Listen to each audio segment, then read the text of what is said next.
Alright, so welcome back. Hopefully all of you guys are having a fabulous day here today. We do got some pretty fun stuff that I wanted to jump into. This is basically the developer knows that we did pick up regarding the newest update here. And it was everything the devs wanted to tell you, everything the devs wanted to jump into, and kind of like explain why they did such changes. So if you were ever curious, I wanted to share it with you just so you know this is the reasoning. Whether you like it or not, this is why they did it. Today, if you're new to the channel, like and subscribe. It does help out a ton. Let's hop into things here today and go through everything. If you want to enter in, final day, plus ultra giveaway, just make sure to comment plus ultra at some point and just be subscribed. That's it, pretty much. So let's get into it. Developer blog volume 18. Thank you for playing My Hero Ultra Rumble. This is the first season update of 2025 and marks the start of Season 9. We would like to thank all of the players for continuing to play the game. First, as always, let's introduce a new character, which is Kurogiri, who introduced the new Warp Gate ability. He can instantly not only move himself, but his allies and also opponents. Versatile support character who excels in surprise attacks and supporting allies, such as assisting them with movement, tackling the blind spots, and warping fallen allies back to himself to safely revive them. Make full use of the Warp Gate in battle, take advantage of the positions such as high ground, or support your allies from the rear to lead your team to victory. Please enjoy playing with a new villain, Kurogiri, which has been implemented for the first time in a long time. This sentence basically means it's been a very long time since they introduced the villain, so enjoy with the villain they've given you, because it's going to be a while till you get another one, which is true. It's going to be, theoretically, bare minimum, 4 months.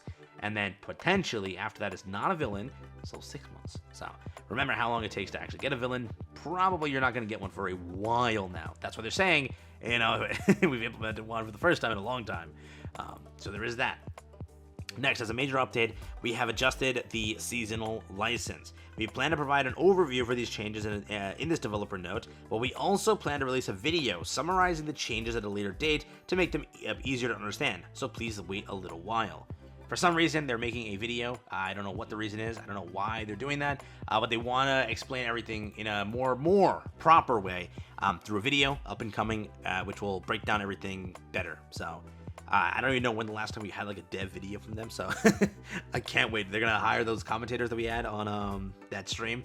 I wonder how it's gonna work. Are they gonna just like have President Mike voice over it? I don't know for sure, but some sort of dev video is coming out to explain why they did it, or explain the entire system in a better way, which we already know the system. There's no real change to it, but hopefully the dev video has something of value, saying like, hey, maybe up and coming the battle passes increase in value continuously. I don't know. We'll see. So that is there. For now, we would like you to check by looking at these developer notes and actual in-game screen.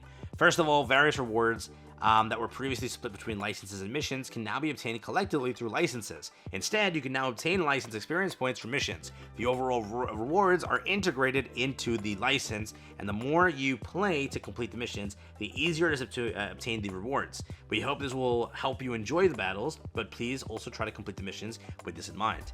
So they're trying to say that everything that wasn't, or was in the dailies for the entire season was added over here. Overall, all the rewards were added in there, which they are technically correct. But remember, for this entire system, we just wanted a little bit of an extra thing here. We didn't get that. You definitely want it. It's like with the premium login and this additional, it's like an extra 60 tickets, which is like, bruh. Could have been more, could have been better. That's always how it is with this game. It always could be better and could be perfect, but they always just fall short of perfect. It's just like, bruh. It's like, what? In addition, we have prepared many items related to the tuning system as rewards for the season license. We hope that you will play the system, which was implemented in the previous season, with the aim of acquiring them. Not only that, but the season will... we have designed richer season license reward, such as PUR rarity costumes that can be acquired for the season license. Remember, they made it clear in the last, that little thing we had for the New Year's update, the New Year's release. They said, okay, we understand the tuning system has put a strain on you, so we'll try to fix it up. And that's what they did. They revamped the Battle Pass, added all these PUR rewards in there, gave you PUR costumes for free tier and paid tier. They're basically making the tuning system more free to play, at the same time reducing other mechanics that were free to play. If you look at that in perspective, it's like, bro. So it's like, you got a net positive? No, not really. Well, technically, you got costumes more available, but you lost the aspect of characters and such. So, character ticket. I'm just saying. That's kind of a point. In addition, with this change, we have raised the maximum level for the season license from 50 to 70. Basically, we want all players to aim for level 50 in the season license. And we made it possible to obtain hero crystals up until that tier. Level 51 and above are provided as so-called completion elements. So like if you're a completionist, you keep going for other stuff like 70 for those players who regularly play a lot during the season. So if you can, give it a try. We apologize, however, for the inconvenience, but in line with the improvement of these rewards, we have also increased the number of hero crystals required to unlock the pro license. Therefore, the number of hero crystals can be acquired up to level 50, but also increased from before, so we hope you understand. There you go. They know what it is. We apologize for the inconvenience, but we had to. So remember, that's what it is. They had to increase the cost. They made it 13k. Did they have to, though? I don't really know. I'd rather just have, instead of you giving me 13k crystals, just give me 8k crystals back. What is the point of 13k crystals? I don't get that. Just make the cost 8k, double it because it's a PUR costume and whatever. Give me back my 8k afterwards, and that's it. We're done. I don't know why it was increased. Like, what was the reason? Do they want more purchases? Do they want people to buy the $25 bundle? What's the reasoning? I'm really curious here. Whatever it is, I know that the game makes decent money. There's a decent player pool. You have 2,000 active players not anymore. 1,000 active players, 1,001.5. Let's say that, all right? Active players at a time on just Steam, and at a given moment, right? Obviously, like the concurrent per day is like altogether maybe 10 to 20,000 players, like constantly just log in or play at some point. Probably way more than that. I'm just like shooting low numbers here, and a lot of them just spend money. All right, I think the game does make decent money. That's only Steam. Then you add console, Xbox, PS5, PS4, and then Switch. The game makes decent money. Is this what we have to go to make more? I wonder, but I'm not sure. So they show the screenshot over here of what the pass looked like, and yeah. Finally, we have, or for those who have not been able to make time for the game due to personal or work commitments, we have made it possible to exchange hero crystals for license experience directly. In addition, we've abolished the pro license with XP due to this change, which is the original bundle that cost this much. It was just giving you XP. It's like a boosted battle pass. It just flies you up like 25 tiers automatically and gets you half the loot. That's always been there, but maybe nobody bought it because there was no point to. Hence, this change came through to make that even out. If you want to get a boost in the beginning, you have to basically use the exchange to get that now.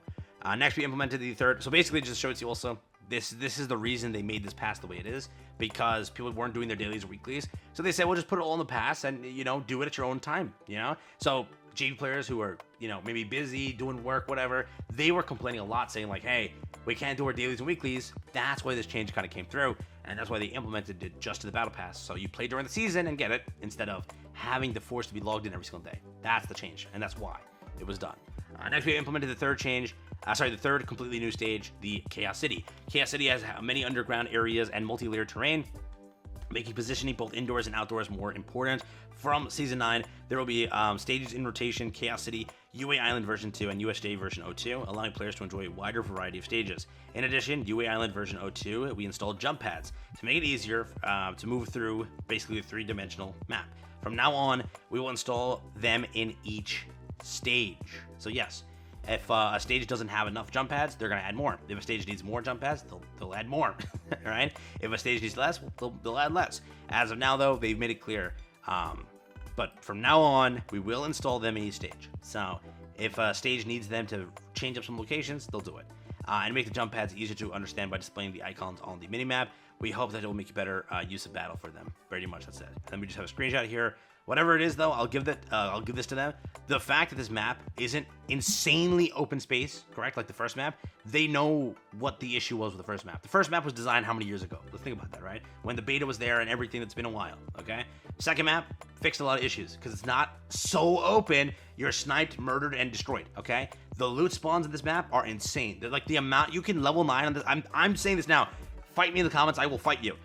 Most likely, this is the easiest map to level 9 instantly. I am not gonna, I'm not gonna take anybody saying it's wrong. Dude, I've leveled 9 everything in this map the quickest. There's so much loot. You land that, I'm not gonna spoil my landing spot, but there's one landing spot that has so many gold chests. Oh my god, greatest spot ever. Dude, greatest spot ever. In addition, Season 9 has other measures to make the game easier to play. First of all, we have increased the number of stacks of team strengthening kits. We talked about this, which previously took up a lot of space in your bag, to 3. So that you then don't take too much space in your bag. On the mission screen, we added a filter function that allows you to narrow down the list of achievement conditions, making it easier to see multiple missions. Regarding the tuning system, it was previously unclear that there was going to be, or what was going on with the tuning aspect of the costumes featured in the gacha, so we made it possible to check the tuning details of the costumes featured in the top screen. Also, even on the tuning settings screen, if you did not own the character, you are able now to see the costumes tuning. Therefore, we have made it possible to see the tuning settings screen and check the details, even if you don't have it, pretty much. We have another image of the map here. Looks really cool. There have been many major changes, and this has been a very long article. Thank you for reading this far. We hope you we will continue to develop and manage the game so that more players can enjoy it. We hope you continue to enjoy the game. Pretty much, that's the dev notes that we had over here, and it was for what it was. It explained everything. It gave you their take on it. Some of their take was, in my opinion, incorrect, but that was it. So let me know what you think altogether. That was the reasoning for what they did. They had to increase it, they say, because they just they had to. When it comes to why the change came through, it's because the people were busy. They were like, hey, okay, you know, you're busy. Let's just redo it. You know, let's not make you grind dailies, weeklies. Let's make you play during the season, just like a normal BR. Let's do it that way. When it comes to the character ticket, though, you see that they avoided that statement. They didn't give you a statement on that one when that was like the biggest change of the season. I don't know why they just dodged it, but let's be honest here, we know why they dodged it, right? So pretty much that's the video. Just want to talk about this, show you the dev notes, and show you what the reasoning was. But we'll wait for that video. I'm very curious what that dev video is coming out for and what they showed there. So take care, have fun.